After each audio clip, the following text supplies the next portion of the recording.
사도행전 11장은 베드로의 증언과 안디옥 교회 하는 그런 제목이 있죠. 오늘 말씀을 잘 보시면 유대계 그리스도인들의 편견이 얼마나 강한지, 그러면서도 일단 성령의 증거가 딱 나타날 때, 확실하게 증거되고 명백하게 증거될 때 그들이 얼마나 주저없이 복종하는지를 주목할 수 있습니다. 다시 말하면 이 편견이 있더라도 성령의 역사하심을 보면서 우리가 잘못된 생각이었구나 하고 돌이키고 반성하게 되었다고 하는 얘기입니다. 이방인에 대한 편견을 가지고 있던 사도들과 예루살렘에 있던 형제들은 베드로가 잘못된 조처를 취하였다고 느껴진 거예요. 그러나 베드로가 그 일에 대한 모든 사실들을 진술하고서 그 일이 참으로 성령님이 하신 일이었음을 여실히 보여주었어요. 성령께서 하신 거다. 그들은 자기들의 편견을 버리고 그리고 빛을 따라 쫓았다고 이렇게 성경은 기록되어 있죠. 자, 그래서 오늘은 우리는 편견을 버리고 우리는 누가 뭐라 해도 주님만 바라고 쫙 나가면 우리 주님이 축복하실 줄로 믿습니다. 우리는 누가 주시는 능력으로 살아요? 주님이 주시는 능력, 주님이 주시는 힘으로 사는 거예요. 우리가 이걸 잊어서는 안 돼요. 맞죠? 그래서 우리는 말씀의 뿌리를 깊이 내리고 주님께 뿌리를 내리고 또 교회에 관해 뿌리를 내리고 그러면은 흔들림이 없어요. 영국에 실제 있었던 일인데, 영국의 왕궁에, 큰 왕궁에 포도나무가 하나 있었는데 열매를 그렇게 많이 맺지 않고 조금씩 열매를 몇 송이씩 맺었대요. 근데 어느 해인가는 그 포도송이가 2000송이나 어마어마하게 포도가 맺었어요. 이게 포도는 참 열매, 그리고 성경에 예화가 많이 나오니까 좋은 거잖아, 그죠?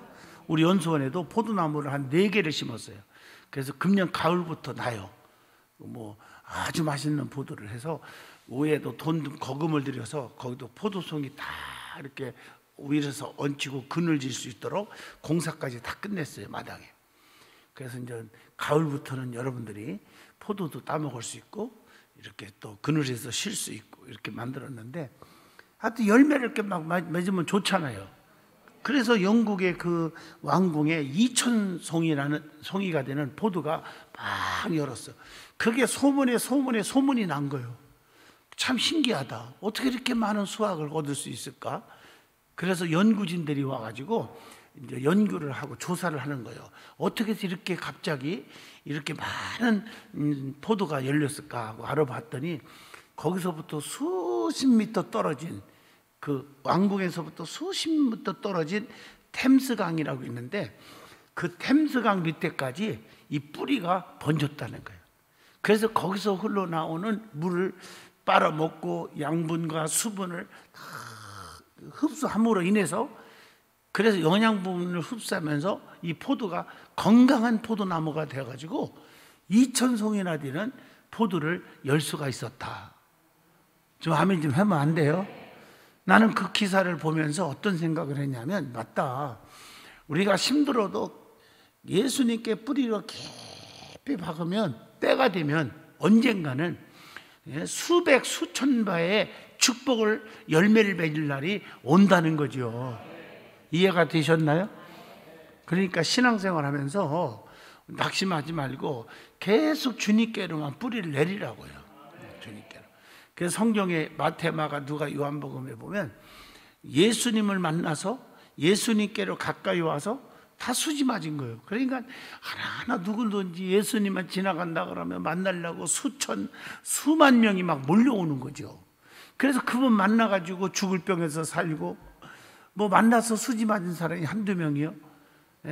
해당장 야일의 딸도 죽었지만 주님 만나서 살았고, 전부 다 그랬잖아요. 12년 동안 앓는 혈류병 환자도 예수님 옷깃만 만져도 낫겠다고 주님께 나가서 만졌을 때, 예수님과 딱 부닥쳤을 때 혈류병에서 깨끗이 나았잖아요. 그리고 이게 참 중요한 거예요. 자, 사도들은 어떤 환난과 핍박과 고난이 온다 할지라도 끝까지 그들은 예수를 전했던 그런 모습을 우리가 볼 수가 있어요. 자, 첫 번째로 오늘 말씀을 좀 보시면 1절로 18절까지 보면 베드로의 자기 변호하는 내용이 기록되어 있죠. 베드로는 자기를 비난하고 핍박하는 자들에게 겸손하게 성령의 역사하심을 증거합니다. 그리고 그들의 모든 그 편견 같은 것들을 다 설득하면서 이해를 구합니다. 그러니까 뭘 통해서? 성령의 역사하심을 보여주는 거예요. 자, 보세요. 마치 모세가 바로 앞에 가서 자기 백성들을 내놓으라 할 때 말을 안 듣잖아요. 그러니까 몇 가지 재앙의 기적을 보여줬죠? 10가지 재앙의 기적을 보여주는 거예요. 아멘 좀 해봐요. 지팡이가 뱀이 되고 물이 피로 되고 아시잖아요. 이런 재앙을 통해서 마지막 재앙이 뭐예요? 그래도 말 안 들으니까 장자 죽는 재앙이 떨어지잖아요. 이런 걸 통해서 그들이 두 손 두 발 다 들고 백성들을 내보내잖아요. 그 출애굽이 시작되는 거예요. 아마 그렇게 생각하면 조금 이해가 될 거예요. 베드로도 성령의 강한 역사하심을 보여주면서 놀라운 일이 생기잖아요. 아멘 좀 해보시죠.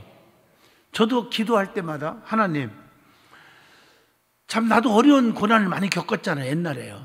그래서 하나님이 부족한 종을 사용하시고 쓰시고 역사하시고 하나님은 계시다는 증거를 하나님 나타나게 해달라고.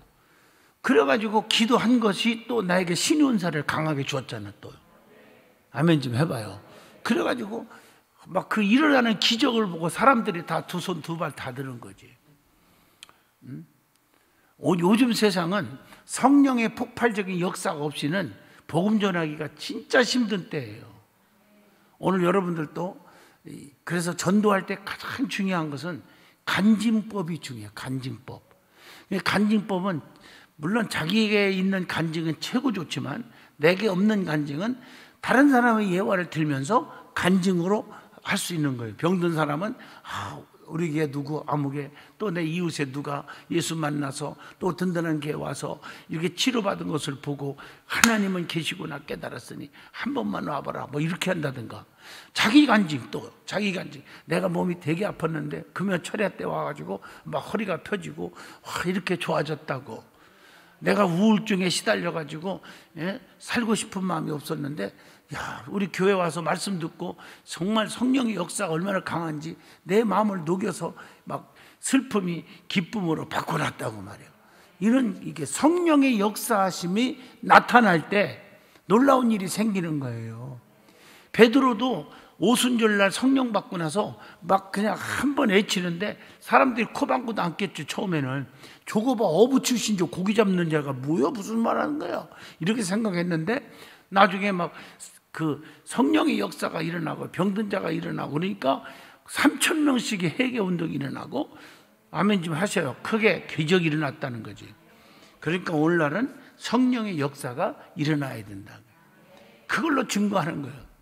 자, 복음의 사역을 감당하다 보면 서로 이해를 잘못해서 의견이 맞지 않을 때도 있어요. 많아요. 그럴 때 감정적으로 대립하거나 고집으로 맞서서는 안 된다는 얘기입니다. 아멘 하십니까? 그럴 때 같이 성령의 역사를 차례대로 증거하고 서로 마음을 합해야 하고 또 베드로의 그 길고 구체적인 설교를 들은 할례자들은 오해를 풀고 잠잠해졌다는 사실을 우리 말씀을 통해서 압니다. 그리고 하나님께 영광을 돌리고 말을 합니다. 18절 보시면요. 18절에 뭐라 했어요? 18절에 하나님께서 이방인에게도 생명 얻는 회개를 주셨도다. 아멘 해봐요. 자, 이들은 베드로를 비난하던 자들이죠. 그러나 하나님이 하시는 일은 사람이 막을 수가 없었다는 것. 하나님이 하시는 일을 사람이 막을 수가 없잖아요. 그들은 모든 비판을 그치고 어떻게 했어요? 야, 하나님은 계시네. 하나님이 하시네. 이걸 보고 하나님을 찬양했다. 이겁니다. 질문 하나를 줍니다. 여러분은 열심히 예수의 복음을 증거하면서 성령님의 역사를 경험한 적이 얼마나 있는가? 우리 기독교는 체험적인 종교입니다. 내가 체험하고 신앙생활하는 것이 너무 중요하다는 거예요. 자, 두 번째 19절로 26절이죠. 안디옥 교회에 부흥하고 성장하는 내용이 나옵니다. 여러분, 교회 중에 모델 교회가 또 안디옥 교회 아닙니까? 그 스데반 집사님이 순교한 얘기를 이미 여러분들이 6, 7, 8, 9장, 10장 통해서 배웠잖아요. 그 스데반 집사님의 초대교회 7집사 중에 하나잖아요. 자, 다시 얘기할게요. 성령에 충만하고 지혜가 충만하고 칭찬 듣는 사람 7을 세웠어요. 그 7집사예요. 그 중에 하나가 스데반 집사님이에요. 이 스데반 집사님이 복음을 전하다가 돌로 맞아 순교했죠. 순교했죠. 맞죠? 그렇게 핍박을 받고 순교한 이후에 박해를 피해서 유대를 빠져나온 신자들이 있었어요. 그들은 북쪽으로 이동하다가 어디에 머물렀느냐? 안디옥이라는 지역에 머무르게 됩니다. 그들은 그곳에서 먼저 유대인 공동체에 예수님에 관한 소식을 전하기 시작합니다. 하지만 보다 진취적인 신자들은 그곳에 거주하는 이방인들에게도 계속 복음을 전했죠. 그러자 많은 이방인들은 마치 기다렸다는 듯이 열렬히 복음을 받아들입니다. 저 한번 좀 해봐요. 그들 가운데 복음이 급속도로 전파되어서 안디옥 교회가 세워지는데, 안디옥 교회는 이방인들이 주류를 이루고 있고 계속 이방인 교회로 남게 되었어요. 그리스도를 따르는 사람들이 처음으로 그때부터 어떻게 됐어요? 그들이 변화가 일어나면서 그리스도인이라고 불리운 곳이 어디라고요? 안디옥입니다. 이것은 우연한 일이 아니죠. 본래 그리스도인이라는 호칭은 사회에서 우리 성도들에게 사용하는 용어 아닙니까? 크리스찬, 신자, 성도, 그렇잖아요. 그리스도인이라는 것은 예수님을 닮아가는 사람들, 이런 뜻이거든요. 예수님의 사람. 아멘 좀 해요. 나의 언어가, 나의 모습이, 나의 삶이 예수님을 닮아가야 하는 거예요. 우리 모두가 예수님을 닮는 참된 성도가 되시기를 축복합니다. 예기치 않은 이 복음의 확산 소식이 사도들과 예루살렘의 다른 지도자들에게 알려지기 시작합니다. 그들은 진상을 조사하기 위해서 누구를 보냅니까? 그래서 읽어줬죠. 바나바를 보냅니다.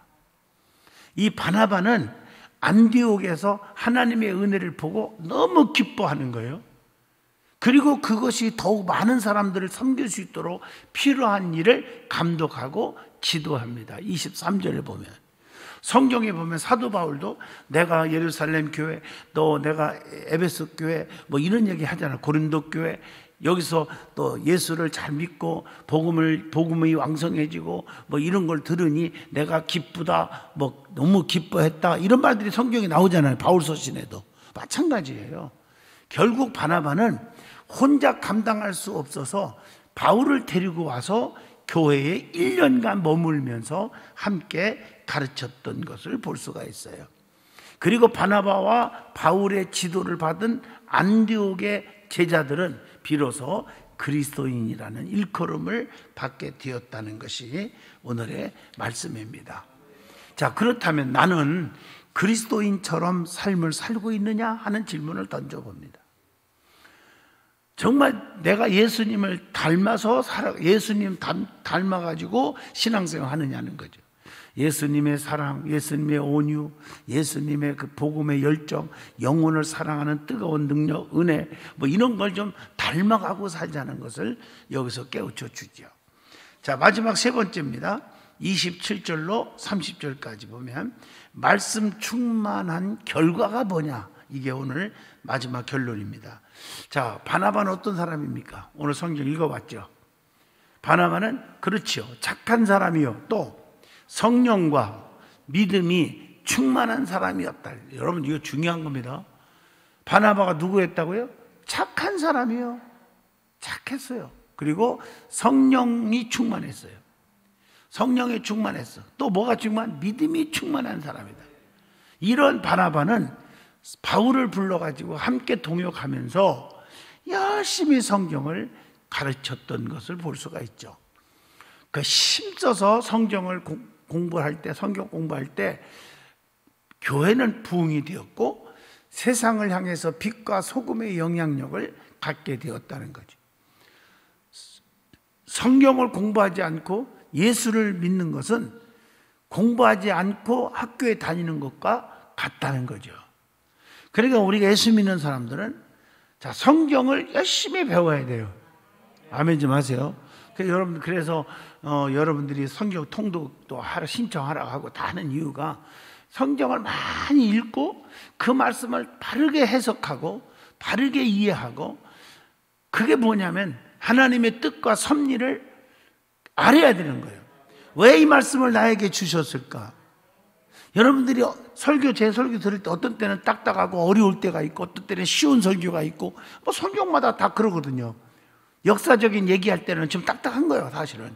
그러나 거기서 또 뭐 기적 얘기, 기적 일어난 얘기, 막 변화된 얘기 하면은 또 그게 참 재밌고 좋아요. 쓴 약이 있고 단약이 있고 신약이 있고 씁쓸한 약도 있듯이 어떤 말씀을 듣든지 하나님이 왜 이걸 줬을까 하는 뜻이 있고 섭리가 있다는 거죠. 그걸 바로 알아야 돼요. 오늘 같은 이 말씀도 어떤 사람에게는 지금 엄청난 가슴에 와닿는 사람이 있어요. 뭔 말인지 아시죠? 여러분 이걸 아셔야 돼요. 다 하나님이 뜻이 있어. 왜 이 말씀을 하게 했는지.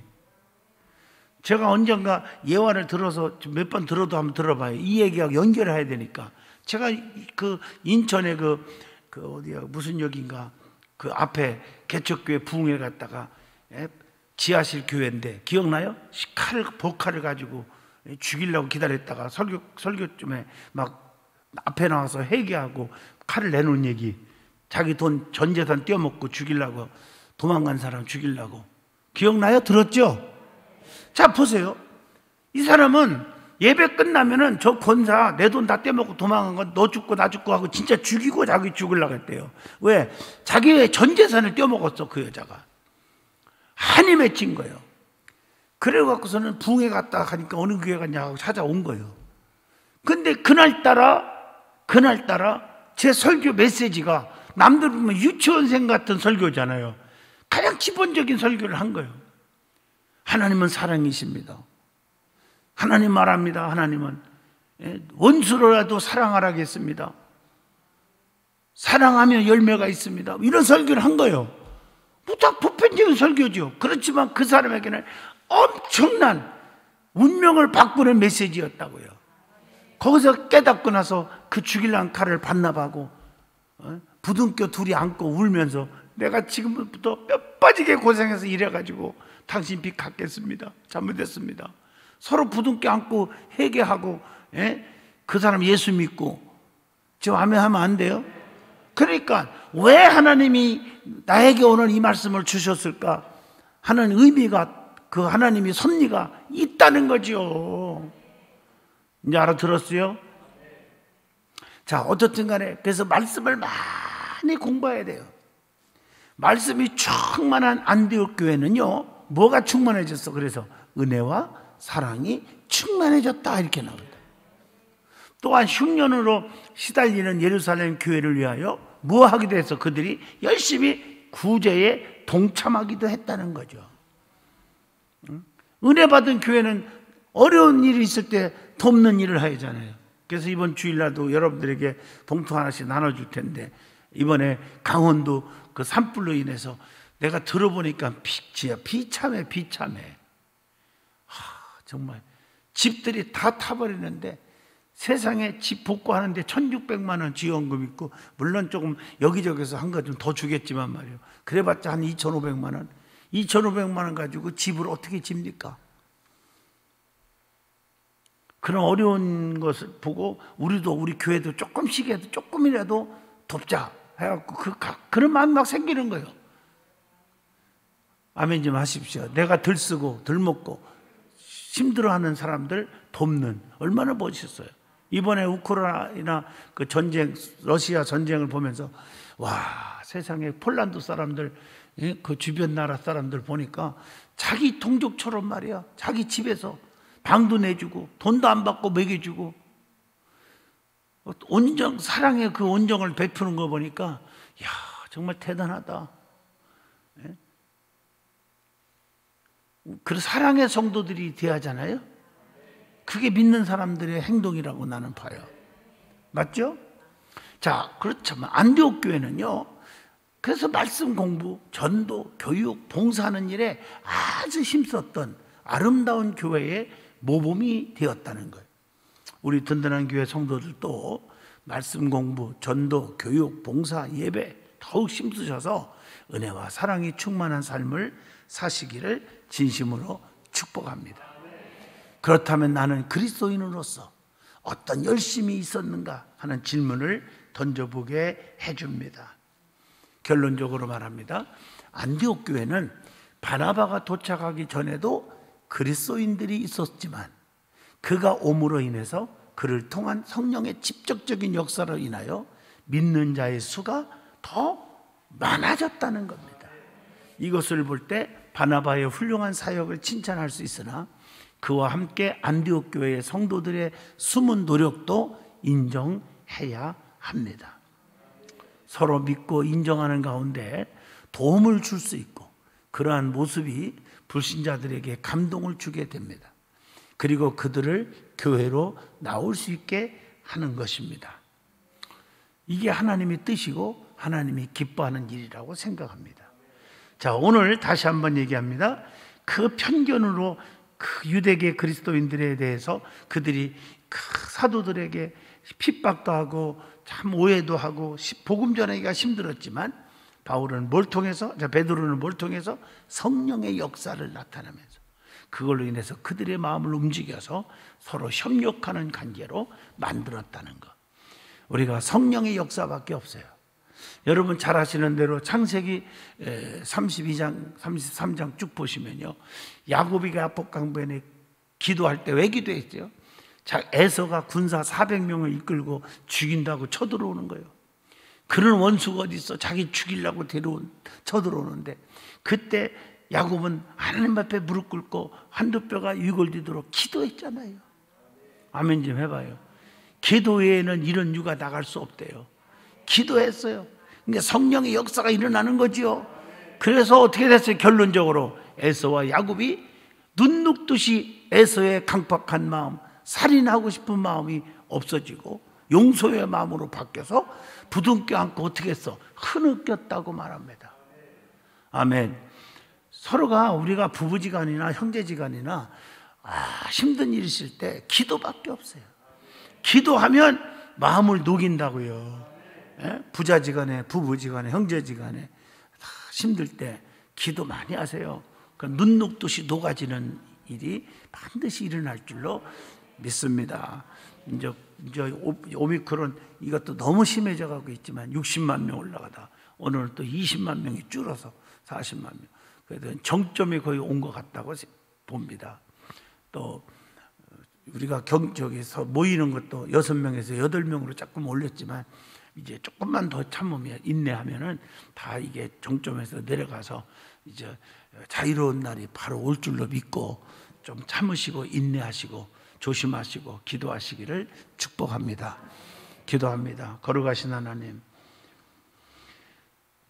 베드로의 그 성령의 역사하심으로 안디옥 교회가 더 부흥하고 변화되고 많은 사람들이 그리스도인이 된 것처럼 우리도 성령의 역사를 이루는 믿음의 백성들이 다 되게 하여 주시옵소서.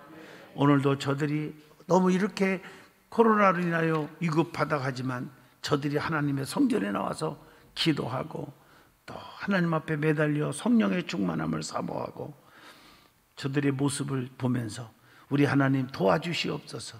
강한 역사가 일어나게 하시고 불평 원망하는 자들이 기쁨과 감사로 가득 채워 주옵소서. 예수 이름으로 기도합니다.